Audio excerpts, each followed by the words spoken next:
Hi மக்களே, அஸ்ஸலாமு அலைக்கும்.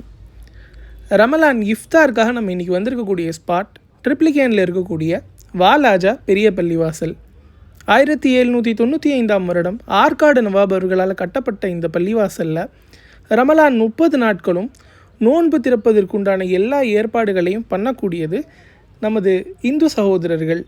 அதாவது இங்கே தொப்பி அணிந்து கொண்டு இங்கே ஃபீல்டு ஒர்க் பண்ணுறது எல்லாமே முஸ்லீம்ஸ் இல்லை, சூஃபிதார் டெம்பிள் அப்படின்னு மயிலாப்பூரில் இருக்கக்கூடிய ஒரு அறக்கட்டளையை சேர்ந்த நிர்வாகிகள் தான் இங்கே எல்லா ஃபீல்டு ஒர்க்கும் பண்ணி அவங்க கொண்டுட்டு வந்திருக்கக்கூடிய நோன்பு கஞ்சியிலேருந்து பழங்கள்லேருந்து அதே மாதிரி எவ்ரிடே அவங்க ஒரு வெஜ் பிரியாணி ப்ரிப்பேர் பண்ணி அதுக்கு கூட ஊறுகாய், வாழைப்பழம், அதே மாதிரி ஒவ்வொரு நாளும் ஒரு மில்காலான ஒரு ஜூஸ் அப்படிங்கிற மாதிரி ரமலான் நோன்பு திறப்புக்கு தேவையான சகல பொருட்களையும் ஒரு வேனில் எடுத்துகிட்டு அவங்க எவ்ரிடே ஃபீல்டு ஒர்க் பண்ணி கிட்டத்தட்ட ஆயிரக்கணக்கான மக்களுக்கு உணவு விநியோகம் பண்ணுறாங்க.